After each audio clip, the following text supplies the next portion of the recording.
Hello friend, welcome to the channel pharmacy dictionary. आज के इस मेडिसिन रिव्यू सीरीज में हम एक ऐसे ड्रग के बारे में बात करने वाले हैं, या उसका डोजेस फॉर्म अगर बात करूं तो वो ड्रॉप के फॉर्म में डेफिनेटली बच्चों के लिए ही है, जो कि बच्चों में जुकाम, सर्दी, बंद नाक, इस तरह की प्रॉब्लम से रिलीफ देने का काम करता है। जब कभी भी आपके घर में छोटे बच्चे होते हैं तो उनको सर्दी बड़ी आसानी से पकड़ती है, और सर्दी अगर पकड़ती है तो उनके साथ प्रॉब्लम क्या होता है कि वो बड़ों की तरह जो म्यूकस बना हुआ है उसको एक्सपेल आउट नहीं कर सकते। उनकी नाक जब बंद होने लगती है तो बहुत परेशान, इरिटेट होने लगते हैं और हर छोटी छोटी बात पे रोने लगते हैं, और कई बार मुंह को ओपन करके सांस लेने लगते हैं, और उनको सर दर्द की भी प्रॉब्लम हो जाती है। तो ये प्रॉब्लम ऐसी है जो प्रॉब्लम बच्चों को होती है, बट फेस सबको करना पड़ता है। और ऐसे केस में अगर डॉक्टर की सलाह लेंगे तो आपको अलग अलग मेडिसिन दिया जाएगा। उन अलग अलग दिए जाने वाले मेडिसिन में से आज का भी एक ड्रग है जिसकी फार्माकोलॉजी के बारे में हम आपसे बात करने वाले हैं। लेकिन वीडियो का पर्पस जान लीजिए। वीडियो का पर्पस बस इतना है कि अगर आप पेरेंट हैं, मेरे जैसे पेरेंट हैं, या कोई भी जनरल पेरेंट हैं जो कि फार्मेसी या नॉन फार्मेसी से बिलोंग करते हैं, तो केवल आपको जानकारी हो सके कि जो ड्रग आप अपने बच्चे को दे रहे हैं आखिर वो काम कैसे करता है, उसके काम करने के तरीके कैसे हैं, ताकि आपके अंदर एक प्लेसिबो इफेक्ट क्रिएट हो सके और आप भरोसा कर सको कि ये ड्रग आपके बच्चे के लिए काम कर रहा है। बट इसका मतलब कतई ये नहीं है कि आप बिना किसी डॉक्टर के सलाह के अपनी मर्जी से कोई भी ड्रग किसी भी तरीके के डोजेस फॉर्म के साथ देना शुरू कर दो। हर एक बच्चे के लिए अलग ड्रग दिया जा सकता है depending upon the situation and severity of the problem. साथ ही साथ हर एक ड्रग का अपना अपना एक डोज होता है, एज के अकॉर्डिंगली, सीवियरिटी के अकॉर्डिंगली। तो कभी भी किसी का भी वीडियो देख करके ड्रग और ड्रग का डोज अपने सेलेक्ट मत करिएगा। केवल उनके लिए है जो ऑलरेडी यूज कर रहे हैं, जिसको डॉक्टर ने प्रिस्क्राइब किया है, और वो बस जानना चाहते हैं कि आखिर ये ड्रग करता कैसा होगा। आज के वीडियो को शुरू करने के लिए मेरे पास एक ड्रग है जिसका जो नाम है वह है जुकामिन, जो कि अपने आप सेल्फ एक्सप्लेनेटरी है। जुकामिन मतलब एक प्रकार से हम समझ सकते हैं कि जुकाम यानी कि सर्दी के लिए यूज होता होगा। सर्दी के लिए, सर्दी की प्रॉब्लम के लिए, सर्दी से एसोसिएटेड जो सिम्टम नजर आ रहे हैं उसके लिए ये काफी यूजफुल हो सकता है। तो ये जो जुकामिन है वो एक कोल्ड ड्रॉप के फॉर्म में है, यानी कि बच्चों के लिए दिया जा रहा है तो एक प्रकार से ड्रॉप। जनरल भाषा में इसे सिरप या सस्पेंशन कुछ भी बोल देते हैं, क्योंकि जनरल पब्लिक को इन सब के बारे में कोई डिफरेंस पता नहीं है। But although I have already explained what is the difference between different types of dosage form, तो उनके बारे में कभी और डिस्कस करेंगे। तो ये जो जुकामिन है वो आखिर कफ एंड कोल्ड के लिए बच्चों के लिए यूजफुल होता है। इसके अंदर कौन कौन से कॉन्स्टिट्यूएंट हैं, कैसे काम करता है, चलिए हम उसके बारे में देखना स्टार्ट करते हैं। इसको जो बनाने वाली कंपनी है वह है अल्केम, जो कि एक अच्छी जानी पहचानी कंपनी है फार्मास्यूटिकल के फील्ड में। इस जुकामिन कोल्ड ड्रॉप के अंदर दो ड्रग का कॉम्बिनेशन किया गया है। ये दो ड्रग हैं फेनाइलएफ्रिन हाइड्रोक्लोराइड और दूसरा आपका क्लोरफेनाइल मेलिएट। कई बार आप ये देखते हो किसी भी ड्रग के पीछे हाइड्रोक्लोराइड या तो फिर HCl लिखा हुआ होता है, तो आखिर उसका मतलब क्या है, उसका पर्पस क्या है। हाइड्रोक्लोराइड एक बेसिकली सॉल्ट फॉर्मेशन करने के लिए है, ताकि इसकी सॉल्युबिलिटी, इसकी बायोबिलिटी अच्छे से मिल सके। दैट मींस कहा जा सकता है कि ये ड्रग को अच्छे से अवेलेबल कराने के लिए यूज किया जाता है। तो इसमें दो ड्रग हैं, दोनों का कंपोजिशन मैं आपको बता दूं। पहला जो ड्रग है आपका phenylephrine hydrochloride, which is based on Indian pharmacopoeia. हर एक कंट्री का अपना अपना एक गाइडलाइन होता है कि मुझे ड्रग किस किस प्रोसेस, किस किस पैरामीटर, किस किस स्टैंडर्ड के थ्रू बना हुआ होना चाहिए, उसी के हिसाब से इसका नाम पड़ता है। यहाँ पे आईपी लिखा है, यानी कि इंडियन फार्माकोपिया के हिसाब से इसका जो कंसंट्रेशन है वह 2.5 mg।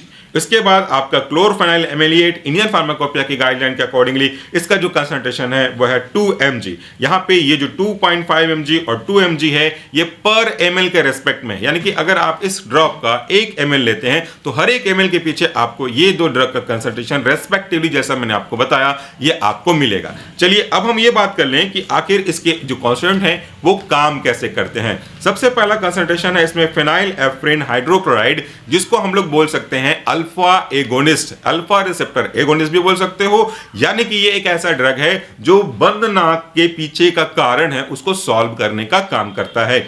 बड़े हों चाहे बच्चे हों, प्रॉब्लम तो सेम ही हो सकती है और ड्रग भी सेम होगा, कंसंट्रेशन जरूर वेरिएबल हो सकता है। आखिर सर्दी में नाक बंद क्यों होता है, दो आंसर निकल करके आएंगे। एक कॉमन प्रॉब्लम समझ में आएगा और एक इंटरनल समझ में आएगा। कॉमनली लोग यही सोचेंगे कि म्यूकस काफी ज्यादा विस्कस यहाँ पे भर जाता है, जिसको हम एक्सपेल आउट नहीं कर पाते, इसीलिए हमको लगता है कि नाक बंद हो गई। लेकिन कई बार ऐसा भी होता है कि म्यूकस भले उतना ज्यादा थिक ना हो, उतना ज्यादा गाढ़ा ना हो, फिर भी आपको सांस लेने में तकलीफ होती है, लगता है कि नाक आपका चोक हो रहा है। इसके पीछे कारण कुछ इस तरीके से है कि हमारे नाक के अंदर नोस्ट्राइल्स के पास जो ब्लड वेसल होते हैं ना, वो फैल जाते हैं। जब वो फैल जाते हैं तो बीच के पैसेज को ब्लॉक करने लगते हैं। जिस तरीके से समझा जाए कि मैं अगर यहाँ पे खड़ा हूं और बीच में कोई थोड़ा सा जगह है और थोड़ा जगह छोड़ के कोई और व्यक्ति मेरे साइड में खड़ा है, तो हम दोनों के बीच में जो जगह है उस जगह से कोई भी व्यक्ति गुजर के आ सकता है या जा सकता है। जैसे कि अगर आप यहां से गुजरना चाहें तो गुजर सकते हैं, आना चाहें तो आ सकते हैं।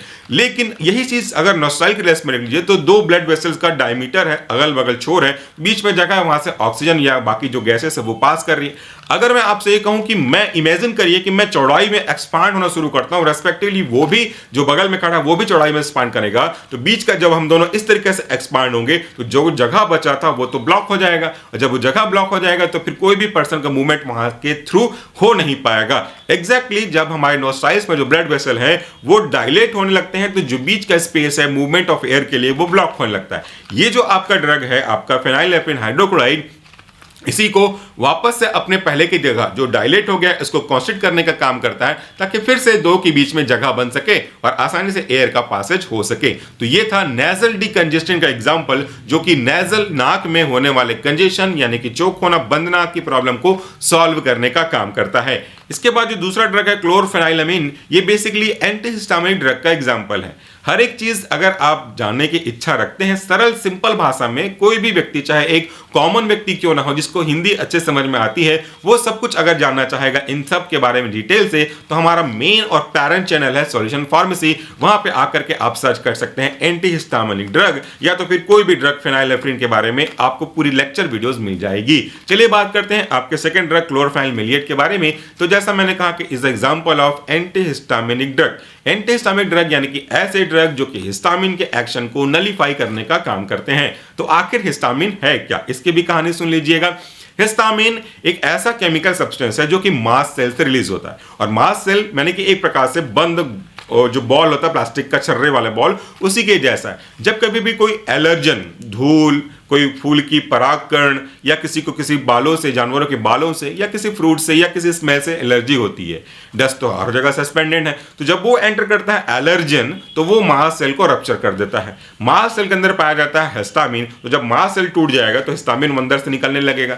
ये हिस्टामिन निकल करके अपने रेस्पेक्टिव हिस्टामिन रिसेप्टर पे जाके बाइंड होता है, जिसके बारे में मैंने आपको पहले कई बार बता चुका है। ये एक रिसेप्टर है, ये ड्रग है या सिग्नल है, तो ये जब ये बाइंड करेगा तो अपना एक्शन शुरू करने लगेंगे। तो इस तरीके से हिस्टामिन जब बाइंड होता है तो हिस्टामिन के जो एलर्जिक रिएक्शन है, चाहे नाक से पानी की तरह टपकना, सर दर्द करना, नाक के साथ साथ आंख से भी टप टप पानी टपकना, इस तरह की कई प्रॉब्लम आपको देखने को मिल सकते हैं। और ये सब एलर्जी के सिम्टम हैं। ये एलर्जी के सिम्टम कई अलग तरीके से हो सकते हैं, हालांकि इस टॉपिक के रेस्पेक्ट में मैं लिमिटेड हूं उन चीजों के बारे में। अदरवाइज यहाँ पे खुजली होना, अर्टिकारिया होना, आंख से टप टप पानी टपकना, हालांकि आप रो नहीं रहे हो लेकिन पानी टपकेगा, नाक से भी पानी टपकेगा, इस तरीके के सिम्टम आपको देखने को मिल सकते हैं। ये जो सिम्टम है एलर्जी के, इनको सप्रेस करने का काम यही आपका क्लोरफेनाइलमेलिएट करता है, जो कि एक एंटीहिस्टामिनिक कैटेगरी का ड्रग है। तो ये दोनों ड्रग आपके मिल करके बंद नाक और एलर्जिक सिम्टम, और एलर्जी की वजह से जो एक्सेसिव म्यूकस बन रहा है, आपके नाक में कफ बन रहा है, छाती में, इसको कम करने का काम करता है। क्योंकि ये जो दो म्यूकस बनते हैं ना, नाक के म्यूकस और बलगम, जिसको हम लोग फेलगम भी बोलते हैं, वो बेसिकली उस इन्फेक्शन की वजह से, उस एलर्जन की वजह से जनरेट हुए हैं। वो उनको ट्रैप करना चाहते हैं प्रोटेक्टिव मैकेनिज्म के थ्रू, इसीलिए वो काम करते हैं। तो एलर्जन को आप सप्रेस कर दोगे तो ये चीजें ऑटोमेटिकली बाईपास होने लगेंगी। तो इस तरीके से ये जो आपका ड्रग है ज़ुकामिन कोल्ड ड्रॉप, ये काम करता है। अगर आपके डॉक्टर ने ये दवाइयां आपको दी हैं तब आप समझ में आ गया होगा कि आखिर वो क्यों दिया है और वो काम कैसे करता है। जब किसी चीज में हम अपना इंटरेस्ट दिखाते हैं ना, उस पर गजब का एक कॉन्फिडेंस आता है और आप समझ सकते हो। और जो चीज़ें हम अपने बच्चों को दे रहे हैं तो वो तो डॉक्टर की सलाह पे दे रहे हो, लेकिन एटलीस्ट इतना तो जान सकते हैं कि वो काम कैसे करता है। अगर आप फार्मेसी, मेडिकल, पैरामेडिकल के स्टूडेंट हैं तो फिर बेनिफिट तो आपको है, बट अगर जनरल पब्लिक भी इस चीज़ को देख रही है तो कॉमन सेंस के थ्रू उनको नॉर्मल आइडिया हो जाएगा। जाते जाते एक बात और आपसे मैं कहना चाहूंगा कि किसी भी वीडियोस को देख करके कोई भी ड्रग अंदाजी अपने मन से बच्चों को देना या बड़ों को देना स्टार्ट मत करिएगा। सेल्फ मेडिकेशन हमेशा नुकसानदायक होता है, फायदेमंद कभी नहीं होता। क्योंकि ड्रग भले ही सेम हो सकता है, प्रॉब्लम भले ही सेम हो सकती है, लेकिन अंदर की जो प्रॉब्लम की वजह है वो अलग अलग हो सकती है, और हर एक व्यक्ति के रेस्पेक्ट में उनका जो ड्रग का डोज है वो अलग अलग हो सकता है। इसीलिए अवॉइड करिएगा सेल्फ मेडिकेशन को। Thank you so much for watching this video. नमस्कार, टेक केयर।